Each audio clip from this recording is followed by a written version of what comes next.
Hi, everyone, and welcome to Divinely Empowered with Antonia. Today, we have Trish from Healerverse. Now, Trish and I met at the Mind, Body, Spirit in London, and we just ended up laughing. It was ridiculous. It was so funny. Like, I was going around and asking loads of different people, loads of different things. And then you and I just ended up just literally just in like fits of giggles for no particular reason about silly things, wasn't it? Yes. So I don't know how this interview is going to go, but be prepared to laugh. I think we're going to end up giggling because we've got a giggly thing between us. Okay, Yes. so Healerverse is an online platform which is connecting healers with other healers and other people in that environment, and also clients who are seekers who are looking to meet lots of different people. And it's so like a version of sort of Eventbrite for different events. People own their own content, and it's bringing everything together so that it's a one-stop shop for everyone to connect. Okay, is that right? Yes, beautifully said. All right, you tell us all about it, Trish. You know more than I do. Tell my audience all about it. Amazing. Okay, so in 2020, I was living in Florida, and basically the universe was like, move to Colorado. And I'm like, Colorado? That's on the other side of the country. So I was like, okay, I sold my house, put my two dogs in the back seat of the car, a U-Haul on the back of my car, and drove cross country. And literally resigned from my job. And I was like, something's coming. Like, I'm supposed to do something different. I need to make the space and trust whatever's coming in is going to be good. So I get there. Same thing. I literally moved to Cornwall with my cat in the car, and I drove down. I had a delivery truck, but I sold my house. I moved down here with my cat in a box and then a huge delivery truck with everything else. But I moved, but I did exactly the same. It's the opposite side of the country as well. So that's awesome. Yeah. That's amazing. Oh, I love your cat. Tell your cat I say hi. I have so many cats right now. My little cat had kittens. She's only a year old, so I've got 6 cats right now. I've got these tiny little kittens. They're incredible. They're so cute. Oh my gosh, send pictures later. Okay, right, back to you. Sorry, it's your story, not mine. No, it's good. It's good. I know. I'm excited too. Wait till we get going, right? So when I got there, we were censored on social media, the spiritual community, shadow bans on Facebook, Instagram, because like the whole narrative. And so I was annoyed, I'm like, I didn't complain about it. People were very upset. All my healer friends, those are my people.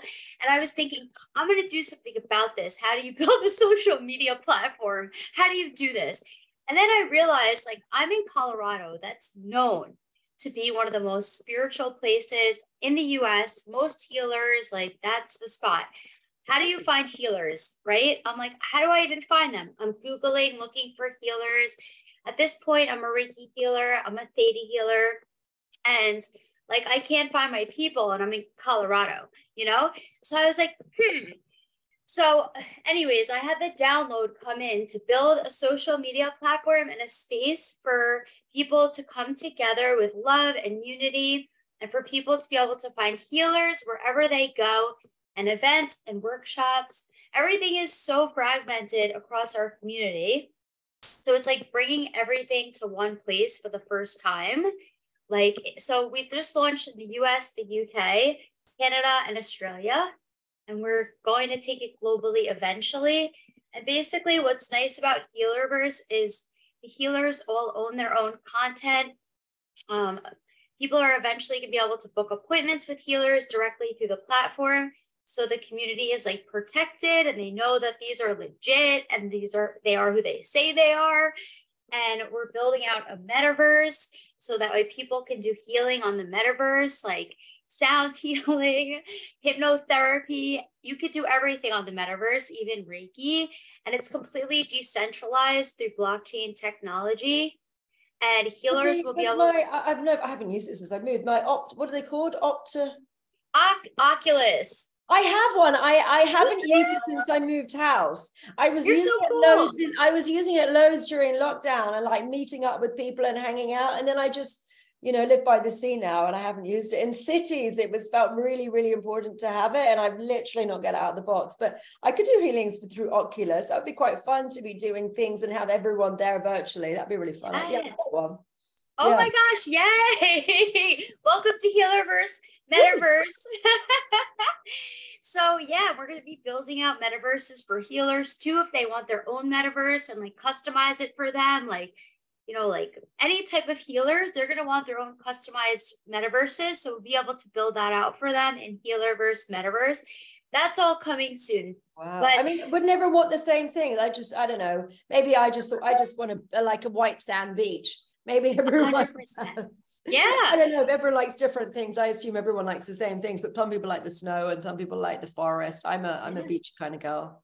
Right. Some people might want temples or like yoga in the metaverse and meditation. Like they really want their own space, but everyone is different. And I think it also depends on your birth chart and really like what you have versus what you need, you know? I have the beach. I live opposite the beach. I just love beaches. Oh yeah. I feel like if anyone said they didn't actually have a sea view from my bedroom, I actually have it. I just want more. Amazing. I mean, yeah, of course. Can you imagine if somebody said they didn't like the beach? Like that would not be normal. I feel like everyone likes the beach.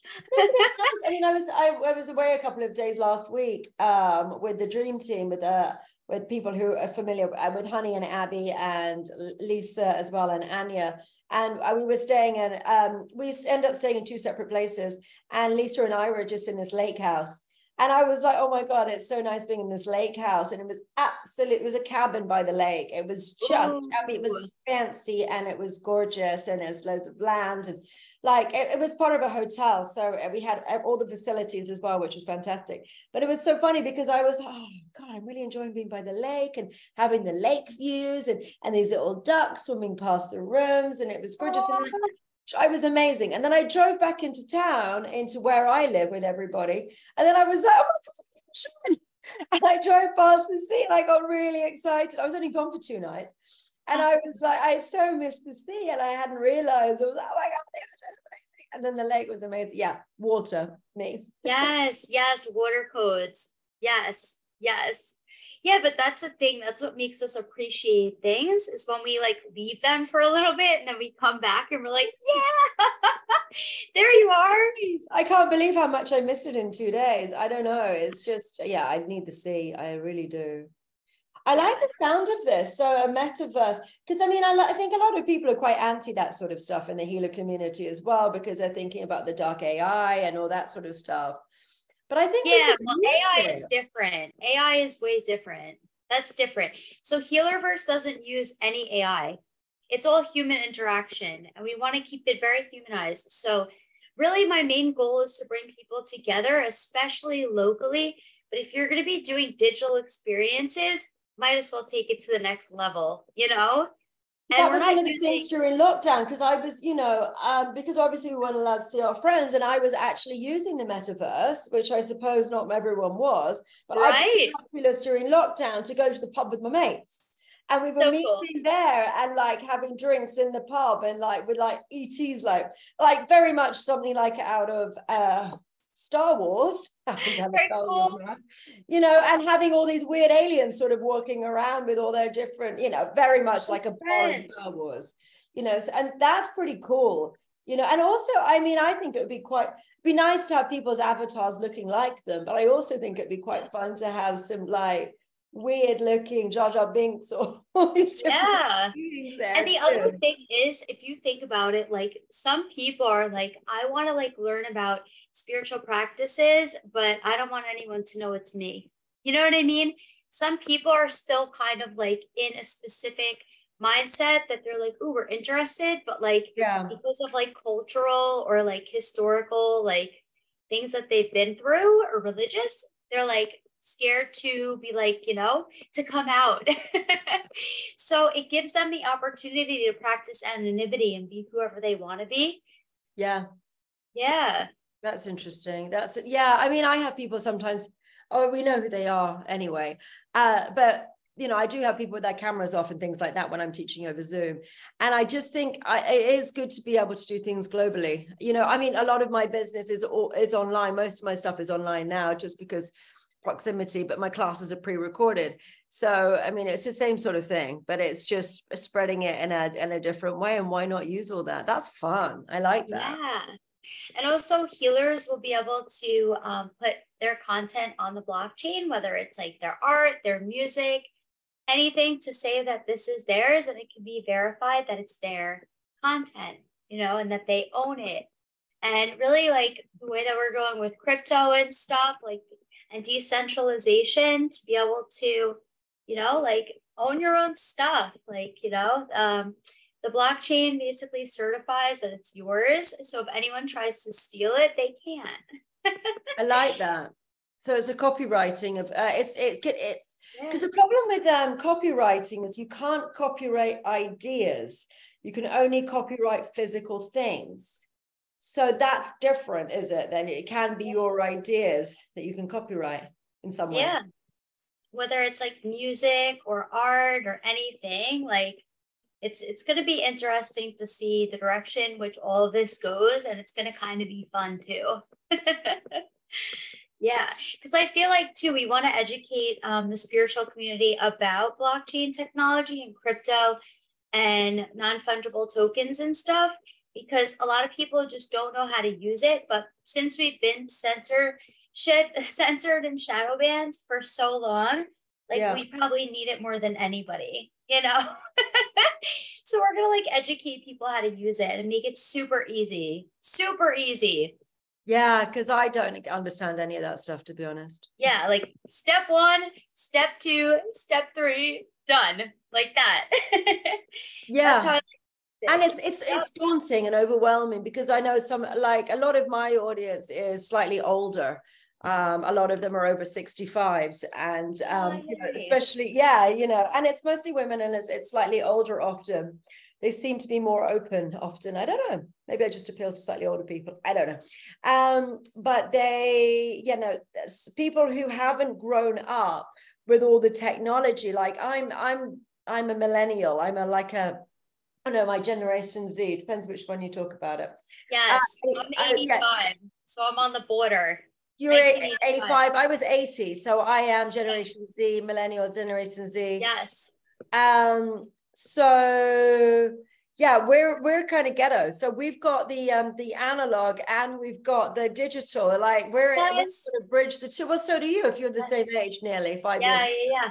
You know, and it's somewhere in between. We haven't grown up with it, so we can almost bridge between the analog and the digital world to some degree. It's true. Yeah. So actually, when I moved to Colorado, I was staying in like a high-rise building in Denver, and there was all young kids in the building in the tech industry, and they taught me everything.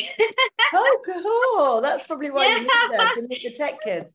They taught me everything, because like Denver's really known for tech and spirituality. So it's ironic that that's where the universe sent me unknowingly. I just trusted to like figure out how to do things, you know, like my background was like, I mean, I have an MBA and sold like digital databases and digital content to the government, the military, universities. And I started on Wall Street when I was a kid, you know? So it's like, I mean, like, how do you, but so it's wild. No, it brings you around.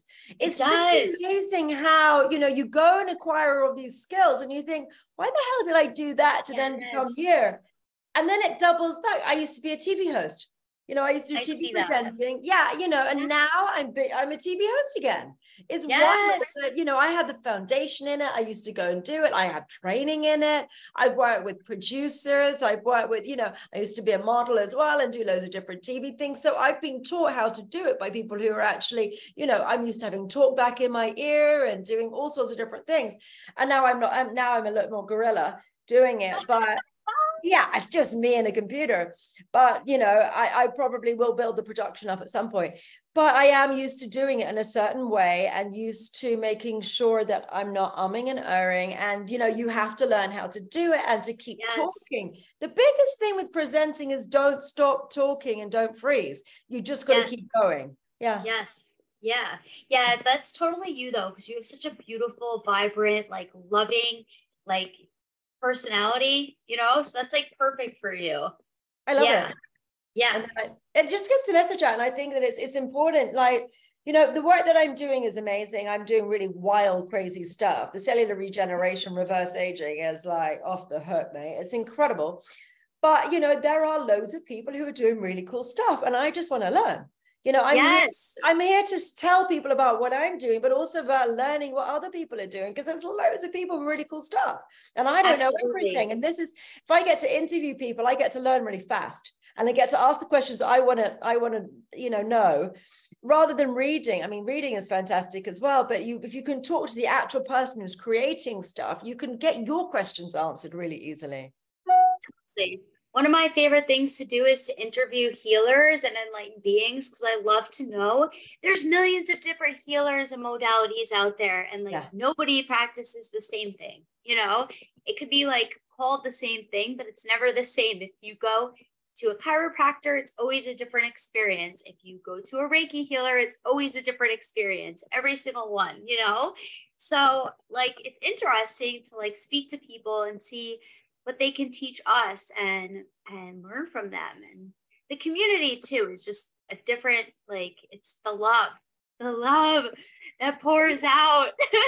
So, did you get investment for this, or have you just done it yourself, or how did you do it? I bootstrapped it and I manifested, but right now I'm starting to seek investors, but the right ones. You know, I want like just people that know why I'm trying to do this and that are in alignment.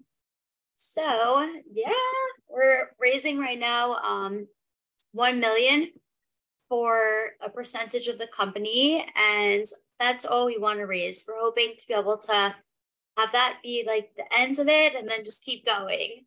So that way we could get it out of the beta phase. We just launched 2 weeks ago. Oh my God. How many people have you got on it then? How many healers have you got? How many clients have you got? How does it all work? What are you doing on numbers wise? We have 800 so far signed up, and we haven't even started doing emails yet. Right.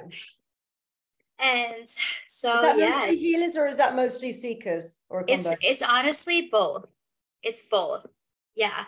But we're really just like still coming out of beta phase, and we didn't set up the appointment booking system yet. That's going to be huge, because people are going to be able to book appointments with healers, especially in their communities, and then also digitally, and then be able to have all different experiences with all different types of healers and events in their community, and find friends in our community. Like, really, like, I want to bring people together in person. Is there a dating section in your community as well? Not yet.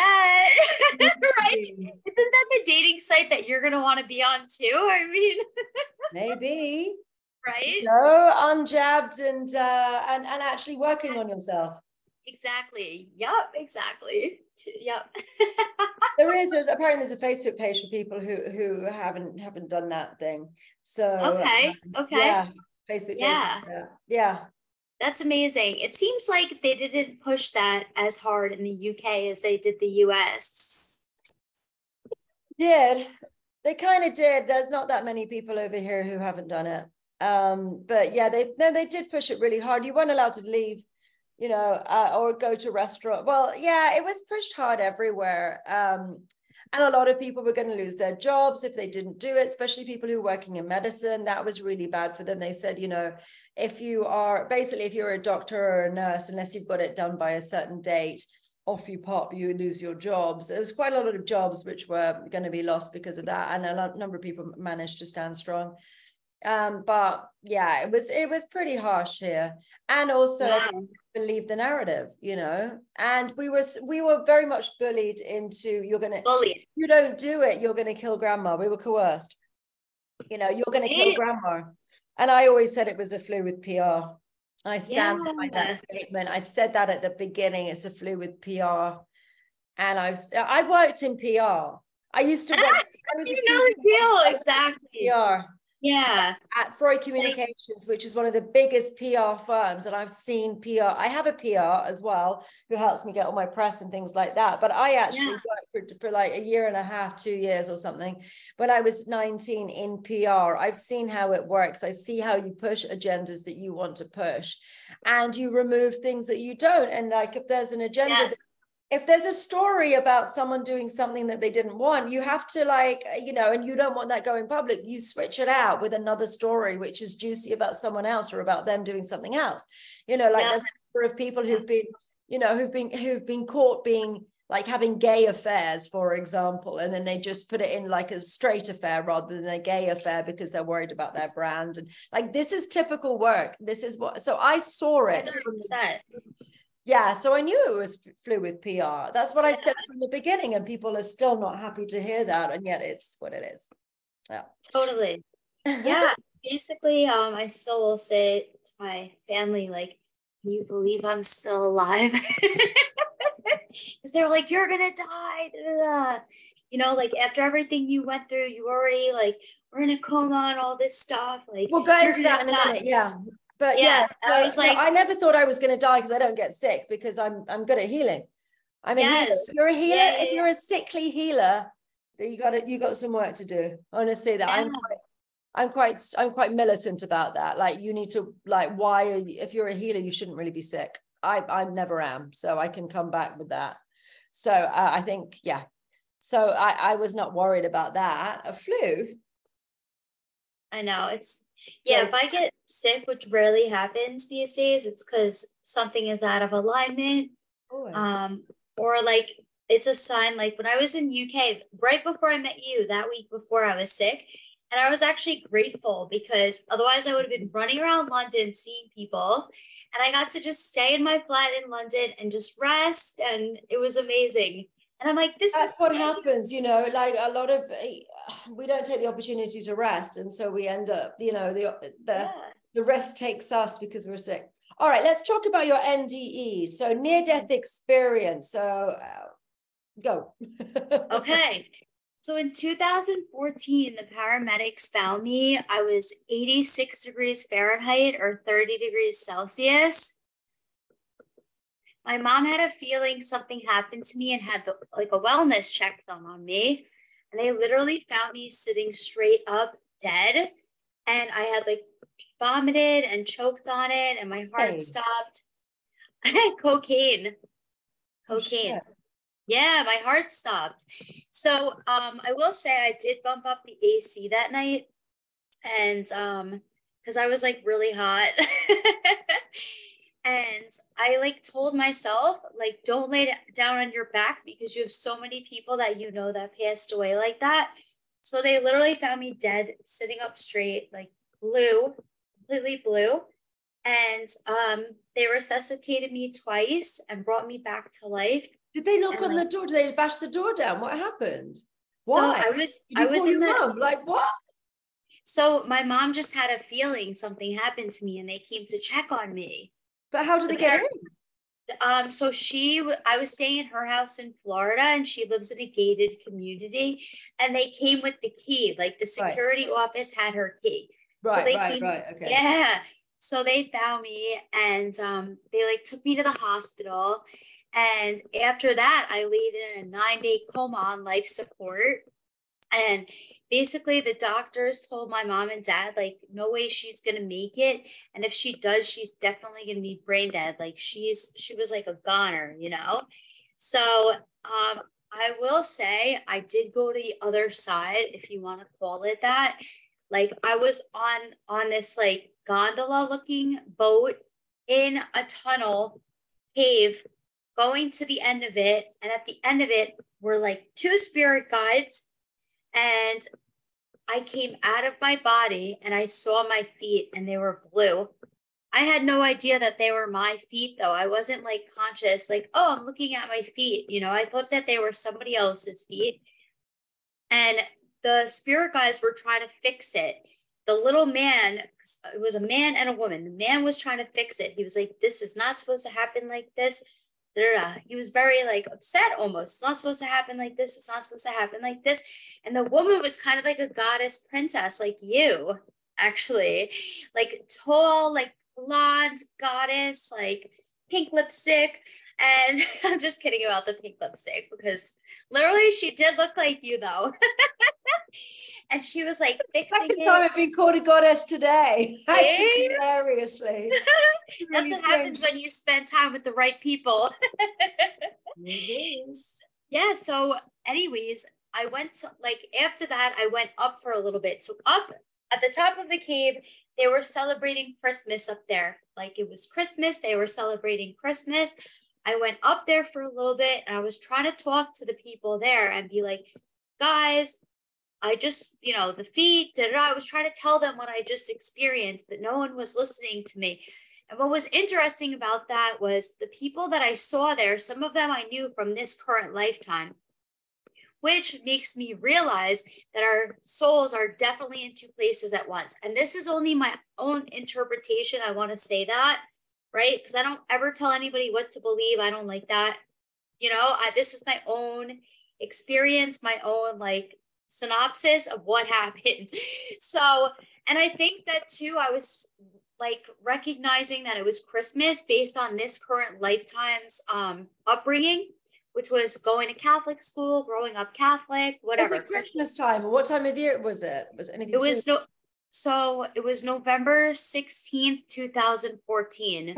So it wasn't. It was like a month before, a little over a month before. What time did you wake up then? So you woke up from your coma? Shortly before Thanksgiving in the US, 2014. Yeah. Yeah. So I did wind up waking up. I remember them taking the tube out of my throat and the doctor was like, do you know where you are? And I said, hospital. And he was like, couldn't believe I was answering him. And I had no idea what was going on. I knew I was in the hospital. I just thought that I was in the hospital from the night before, like I got taken here or something. I had no idea what had just happened, but I knew whatever I just experienced was the realest thing I'd ever experienced, and I had to tell them about it. I didn't know that that's what that was. Fast forward, they put me in the MRI machine. I had 2 strokes. This eye didn't move back and forth. Does now. This whole side of my face was droopy. All my organs died and they came back online. Like literally all these miracles, right? The doctor was like, I have no idea how you're here right now. You have angels. And prior to this, I was having spiritual experiences from spirits that had passed that I knew, but this escalated things, and I stayed up for days after that being like, what was that I experienced? Because again, realest thing I've ever experienced was going to the other side, which now I associate with the 5th dimension maybe, or who knows, 4th dimension is supposed to be spirit. It's supposed to be that. That's what the 4th dimension is. People always ask what about that it is, but that's the angels and the realms. Yeah, and the 5th. Sort of the 5th is the angels. The 5th is beyond that, but the fourth is is realms. Yeah. Yes. Yeah. You're right. I agree. I keep asking people the same question because I didn't know what it was, so I keep asking. Yeah, they will and come some back. people have more dimensions than I have. I just go to 7, so who knows? I don't know. Sometimes, I don't know. People say I'm 12th dimensional. I don't know. People sometimes say I'm 13th. I haven't got a clue, to be honest. Just get on with what I'm doing. Send me your birth time and your birth location and your birth date after this. I want to know your birth chart. I want to know my birth chart from yours. So do you do astrology as well? I'm definitely not proficient at it and I'm not an expert, but I understand it. And I'm able to tell you all about you. If you send me all that, I could tell you all about you. Do you know off the top of your head? No. Do you know your sun sign? Yeah, I've got my chart. You can look at it. Do you want to see? All right, let's go this direction. Hang on, it's just. Yay! This is so fun. Oh my God. It's just here somewhere. I did see it a couple of days ago, so. Yeah, no worries. Aw. I can always send it to you and you can input it in here for everyone too. I know, they'll probably be interested. I've got my personal horoscope, so I've got my chart here. Amazing. When's your birthday? 20th of November, 1980. Is that in the right place? Can you see it? There. Yeah. Oh, I love Scorpio. How much Scorpio do you have in your chart? Oh, yeah, girl. You have a Scorpio stellium. That's why we get along. Because I have a Scorpio stellium too. I have So your moon is in Taurus. What's your rising? Send me that. Because it's hard to see. Oh, But yeah, you have a lot of Scorpio in your chart. Now. That's why I love you. You have so much Scorpio in your chart. Oh, Scorpios are really? underrated. Like I always share about that on social media. If somebody posts like, what's your favorite sign? I'm like Scorpio. And that's like, everyone says the opposite. Everyone just hating on Scorpios, aren't they? They are so not in the know because Scorpios are amazing. I love everything Scorpio because of like the deep intuitive nature of Scorpio and the love and the compassion and like the light of Scorpio is so beautiful. And they're so loyal. Like Scorpio energy is so loyal and loving and generous and kind. People always look at the shadows. They don't see the light. I'll send you the chart, your email. Amazing. Amazing. Yay. That's so good. Oh my gosh. So I'm gonna send you a little synopsis after this. Okay. Yeah. So like back to the waking up. So back to the waking up. Yeah. So they taught me like how to walk again, talk again, think again, everything. Like I did physical therapy and occupational therapy for like 3 months. And then after that, like some things took more time, some things took less time, like the ADLs, the activities of daily living. But Antonia, for like literally, oh my gosh, I sound like a New Yorker. For like you have a New York twang. You occasionally have this New York twang, which is hilarious. I know. So because it's like once I sound New York, I sound New York. But yeah, you get it occasionally comes in. Yeah. So for like 3 months, I couldn't even open up a microwave or a refrigerator because it was too heavy. You know how the microwave is usually above the stove? Sure. That was sometimes, I guess in the US it is. It was too high to like, you know what I mean? Open. I couldn't reach up. Yeah. Like they literally showed me how to do everything again. So, but I mean, that literally escalated my spiritual journey. And then you know how the spiritual journey is? It's like, you could go down a rabbit hole if you want to call it that, but you always are kind of just like on this beautiful journey of like learning and getting to know yourself and healing too. That's a big part of it, is healing ourselves. Yeah, for sure. Yeah. Wow, that's pretty wild. Yeah. Went from that to like doing like marathons and like I was doing all this like physical activity and training for so many things. And then when I started building Healerverse, I stopped working out until this week. I've just started working out again. I've just got back into it. Yeah, because I've been building, my own little universe and learning how to do all the healing and stuff like that, and evolving my system so I can teach stuff and I can lead people and help people and do all the crazy work that I do. I've been in a trance state a lot for the last 20 years, and it's very hard on my physical body. So I haven't had the physical strength. And now I've done the cellular regeneration, reverse aging stuff. I've got the energy I had when I was 19. So now I'm able to train again, which is really exciting. So tell us about that. Is that an oral thing or is it like, what is it? Well, my audience probably already know, but for your audience, basically, my dear friend Lisa had a fight with a blender. She stuck her hand in a blender and completely, she mangled her finger. And it went, after about 6-8 weeks, it went necrotic, which is cell death, which is what happens when you have gangrene or leprosy or frostbite. It goes black. And when it goes black, it doesn't ever go back. It's screwed. Like it's really, really bad. And it spreads. And they have to have either amputation or a skin graft. So yeah, it was really bad, and it went black, and they were talking about skin grafts, and there is no way back from a necrotic thing. It's literally you have to just cut it off before it spreads, and your whole hand just goes. Ow. Yeah.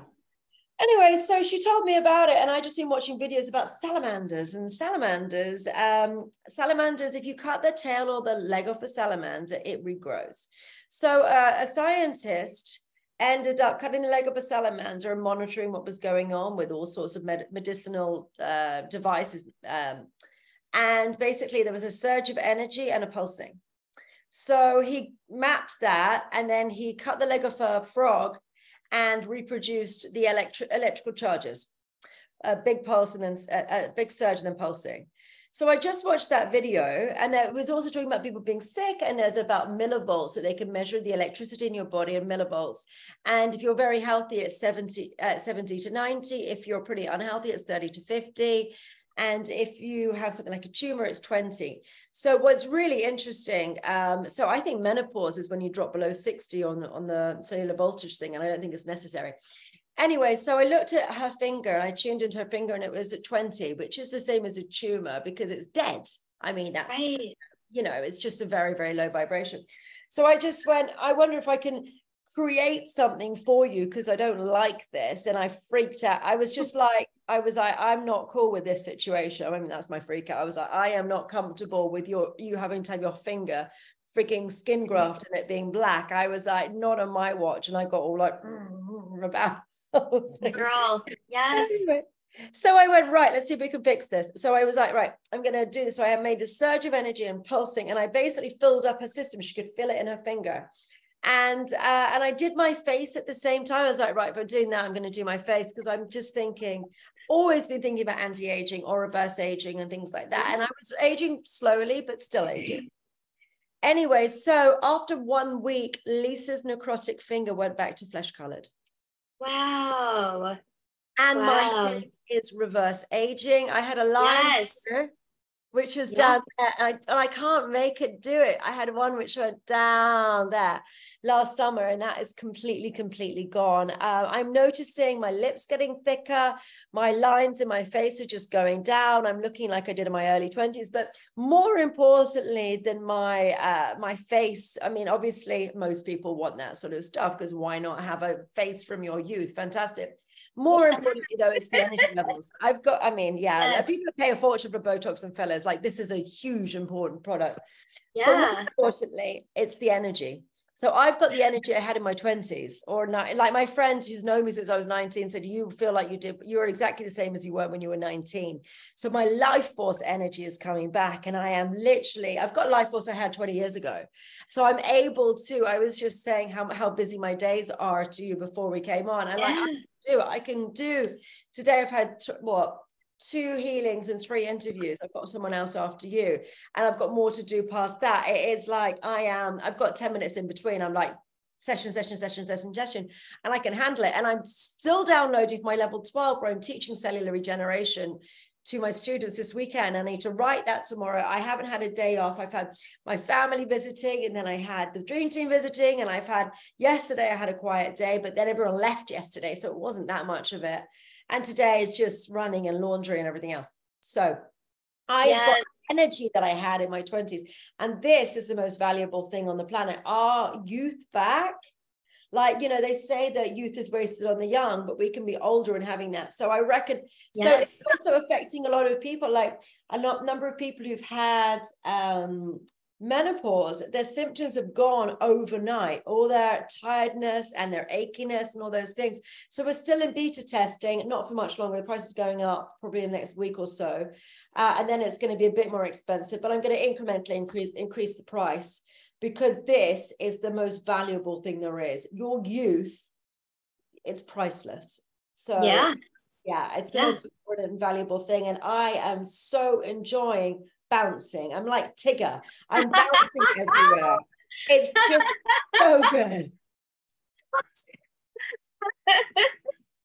That was so good. Like so I love your energy right now. It's contagious. I love it. I'm really alive. Like a lot of people, what happens is we get depleted. Our life force goes down as we age. Everybody knows that. But it's actually, and then traumas deplete us and all these different things. Worse and worse and more. And then I think our life force goes down to a low level, and then we die. And if you can just raise that up, you can live a lot longer, you know, and the organs and systems and everything else working in people much better. So my way of doing it now is removing the emotions which cause the illness, and then filling it back out with cellular regeneration and seeing if we can regenerate anything. I don't know the potentials for it, but I'm very excited. And there, you know, it could be that it's there for anything. I don't know, but so far so good. And everyone has got more life force, you know, which is just the most important thing is our life force, really. Yeah, honestly, like just the quality of our days, right? Like, I think, and everyone's had trauma, right? Everyone, even if they're like, trauma. I can delete trauma instantly. I instantly dissolve traumas. That's really easy. yes, yes. Yeah. That's been like a lot for me because like there was like so much to uncover and like, you know, like because once you get rid of one thing, you're like, oh, when they were mean to me in third grade because I had like this a jacket that I loved so much, and then they were making fun of my jacket, and I was so excited about this jacket that came up recently. Like, you know, and I was like doing work on myself, and I'm like, this is so weird. I didn't even know.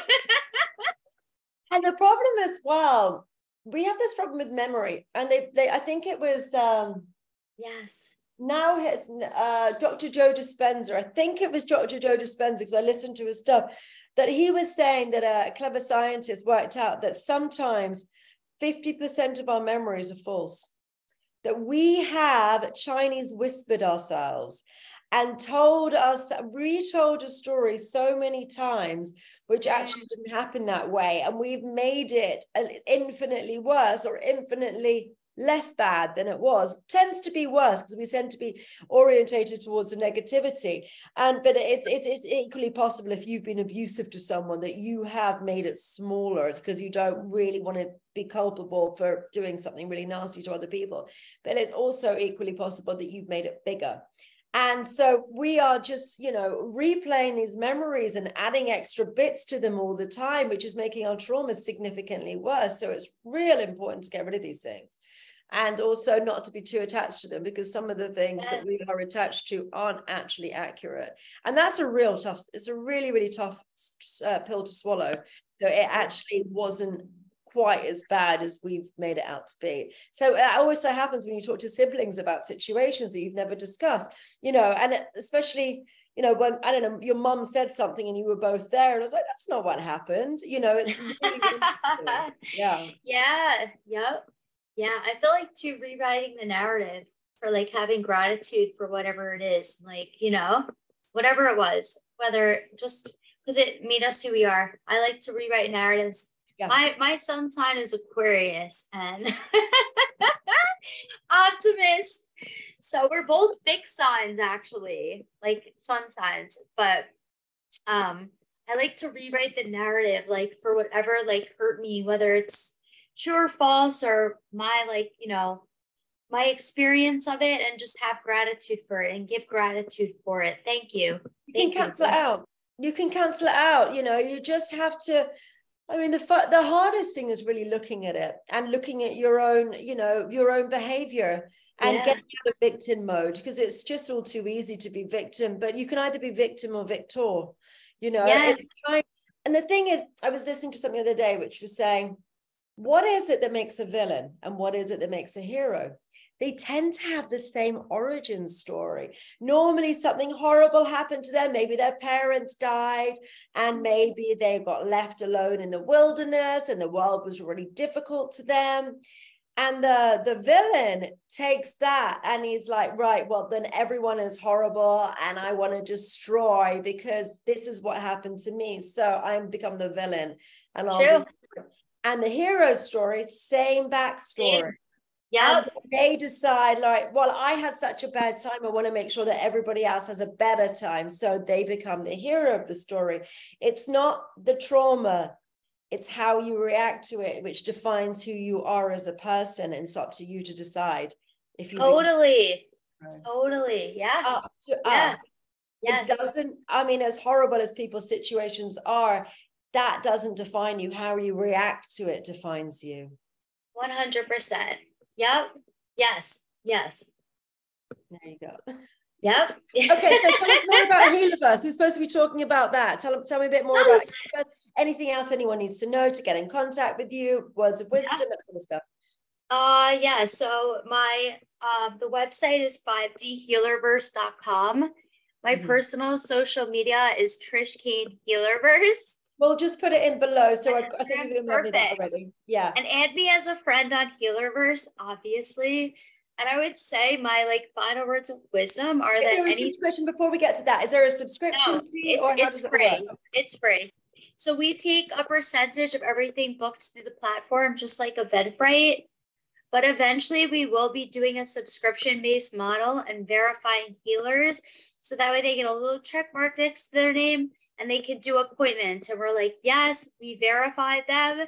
They're legit. They are who they say they are. Some of them are like medical doctors, you know what I mean? Like physicians. So we need to verify that it's them and that it's legit and that they have insurance, so we're going to be doing that in probably about a month. Yeah. Okay. And then and then there's community. So what different pages have you got? Tell us a bit more about how the platform works, and then we can do the words of wisdom, if that's cool. Sure. So it's a social media platform on every healer's profile. It's their profile. And then they have appointments, workshops, and events. So it's everything in one.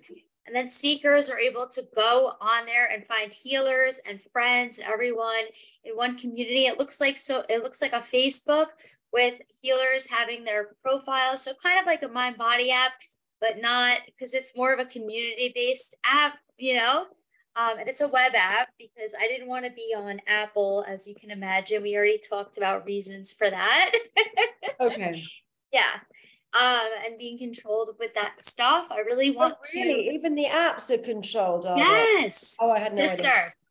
Yesterday, they came out that there will be no crypto transactions on the App Store on Apple. Android didn't come out and say anything, but that's why I didn't build it as an app. I built it as a web app because we're going to want to like decentralize the whole thing and like have freedom, So, right. yeah. Yes. Yep. So but you can still assumedly use it on your phone, but you just absolutely. you can't use it as an app on your phone. Okay. Exactly. It's a web app. So you go to the website, 5dhealerverse.com. We are on Instagram, Facebook. Ugh, I hate those ones. We're on Twitter, TikTok. We have a Telegram group chat that I'll send to you too. Anyone is welcome to join it. Healers share in there. We share like positive affirmations, different like songs, words of wisdom, different methodologies. People can like be like, hey, like, but super like high vibe and full of love, there's a lot of seekers in there too that are basically just like, keeping their eye on what's going on. And some of them will come out and be like, hey guys, this is going on. Can you all send me healing? And it's like, boom, boom, boom. It's amazing when you have like all healers in one place, what's possible, No doubt. Amazing. Yeah. We'll put everything in the link below, yeah. so we'll be able to find you. Some of the downloads that I have gotten from spirit, and I talk to aliens too, are that this is going to help like with a lot of different things. Because once you put all the spiritual people that are like really powerful and all knowing into one place, things happen. You know what I mean? Yeah. Yeah. And that's part of why I want to be doing all these interviews, because there's just amazing, wise people, and why not connect them and why not learn from them? Yeah. Yes. That's my favorite thing to do, is meet like-minded people. And sometimes it's not easy to do that in this 3D realm or this 3D world that we are in, So Mind Body was amazing. And it was like amazing to meet you and other people that are very similar, and a bunch of love spreaders and healers. But how do we find that in our regular days? No one goes on Eventbrite and looks for like events. That's always like sent out, like by the host of the event. So at least on Healerverse, everyone can find it once it's on there. Cross-pollination. Yeah. Right. Yep. Beautiful. Yeah. All right. So words of wisdom. Words of wisdom. Everything is possible. 100% everything is possible. I mean, literally, I went from having to learn how to walk again and talk again. I have a master's degree now. I've like ran races, placed in races. I've been sober for almost 9 years. I haven't drank or done any drugs. Also, we did team up with the Bob Marley Foundation, Marley One. So they do medicine retreats in Jamaica. I don't personally do mushroom retreats, but I am completely supportive of them for the journey, that I've seen what it's done for my friends that used to walk around with their heads down, are now holding their heads up high and like feeling good. So if anyone's interested in a Marley retreat, we have that too available. And what else? Yeah, anything is possible, honestly. And spread love. And I love you. That's it. Well, thank you, Trish. Okay, well, see you later, everybody. Thank Thank you. you. Thank you.